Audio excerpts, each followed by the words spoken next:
ఈ కూటమి ప్రభుత్వం సాక్షాత్తు అసెంబ్లీలో వాళ్ళ ఎమ్మెల్యేలు అడిగిన ప్రశ్నలకే వాళ్ళు సమాధానం చెప్పారు. వాళ్ళు అప్పుడు చేసిన ఆరోపణలు తప్పు, కేవలం మహిళల అక్రమ రవాణాలో కేసులు 34 మాత్రమే నమోదయ్యాయి, అందులో బాధితులు అక్రమ రవాణా బాధితులు 46 మంది మాత్రమే అనేసి అసెంబ్లీలో మీరే ఒప్పుకోవడం జరిగింది. అంటే ఎంత తప్పుడు ఆరోపణలు అప్పుడు గతంలో జగన్మోహన్ రెడ్డి గారి ప్రభుత్వం మీద చేసి ప్రజల్ని మభ్యపెట్టి నమ్మించి ఈరోజు అధికారంలోకి వచ్చారో అర్థమవుతూ ఉంది. దీన్ని మేము తీవ్రంగా ఖండిస్తూ ఉన్నాము. అసలు నిజంగా ఈరోజు మీరు ఈ వాలంటీర్స్కి క్షమాపణ చెప్పాలి. ఎందుకంటే అంత అడ్డుగోలుగా అబద్ధాలు చెప్పారు, ప్రజలకి మభ్యపెట్టారు.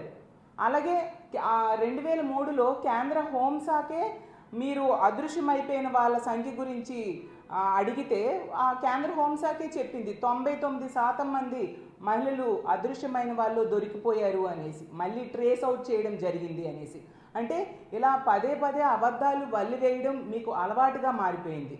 ఈరోజు తీసుకుంటే చంద్రబాబు నాయుడు గారు హిందుస్థాన్ టైమ్స్ సదస్సులో చంద్రబాబు నాయుడు గారు జగన్మోహన్ రెడ్డి గారి మీద తప్పుడు ఆరోపణలు చేశారు. తన తల్లి మీద చెల్లి మీద సోషల్ మీడియాలో అసభ్యంగా ప్రచారం చేయిస్తున్నారని. ఎందుకు చంద్రబాబు నాయుడు గారు ఇలా పదే పదే అబద్ధాలను వల్లివేస్తూ ప్రజలకి తప్పుదోవ పట్టిస్తూ ఉన్నారు? ఇది మీకు ఇలా అలవాటుగా మారిపోయింది. గతంలో వైఎస్ఆర్ కాంగ్రెస్ పార్టీ అధికారంలో ఉండేప్పుడే ఇలా విజయమ్మ గారి మీద, షర్మిల గారి మీద, అలాగే సునీత గారి మీద తప్పుడు అకౌంట్లు, ఫేక్ అకౌంట్లు సృష్టించి, అది కూడా YSR Congress party social media activist అయిన వర్రా రవీంద్రారెడ్డి అనే వ్యక్తి పేరు మీద తప్పుడు అకౌంట్లు టీడీపీ సానుభూతి పరుడైన ఉదయ్ అనే వ్యక్తి సృష్టించి, విశాఖపట్నంలో వ్యక్తి సృష్టించి తప్పుడు ప్రచారం చేశాడు అనేసి అప్పుడే తేలిపోయింది. పోలీసులు అతన్ని అరెస్ట్ చేయడం కూడా జరిగింది. మీ అనుకూల పత్రికల్లో ప్రచురించారు, అన్ని మీడియాలో కూడా వచ్చాయి.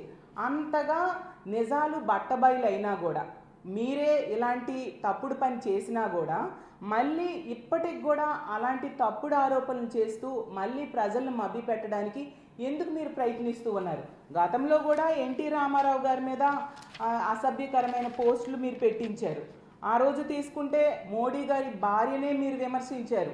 అలాగే పవన్ కళ్యాణ్ గారి తల్లిని 5 కోట్లు పైగా ఖర్చు పెట్టి ఐటీడీపీ వాళ్ళు ఆవిడ్ని తిట్టారు అని చెప్పి సాక్షాత్తు పవన్ కళ్యాణ్ గారే చెప్పడం జరిగింది. లోకేష్ గారు కూడా ట్వీట్ చేశారు ఆ రోజు. ఈ అన్ని తప్పులు మీరు చేసి మళ్ళీ తిరిగి మా జగన్మోహన్ రెడ్డి గారి మీద ఈ విధంగా తప్పుడు ఆరోపణలు చేయడం ఎంతవరకు సమంజసం? అలాగే మొన్న చూస్తే విజయమ్మ గారి కారు ప్రమాదం గురించి 2 సంవత్సరాల క్రితం జరిగిన ఇష్యూని పట్టుకొని ఇప్పుడేదే జరిగినట్టుగా మళ్ళీ జగన్మోహన్ రెడ్డి గారి మీద తప్పుడు ప్రచారం ప్రారంభించారు. కానీ విజయమ్మ గారే స్వయంగా వచ్చి దాన్ని ఖండించాల్సిన అవసరం పడింది.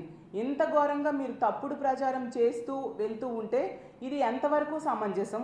అలాగే తీసుకుంటే మీరు తప్పుడు ప్రచారం చేయడము, మీ అనుకూల మీడియా ద్వారా దాని ప్రచారం మరింత ఉధృతి చేయడం, పతాక శీర్షికల్లో రాయడం మీకు ఒక అలవాటుగా మారిపోయిన విషయం ప్రజలు గమనిస్తూ ఉన్నారు. ఎప్పటికైనా మీరు ఇలాంటి తప్పుడు ఆరోపణలు మానుకోవలసిందిగా చంద్రబాబు నాయుడు గారి నుంచి కోరుతూ ఉన్నాను.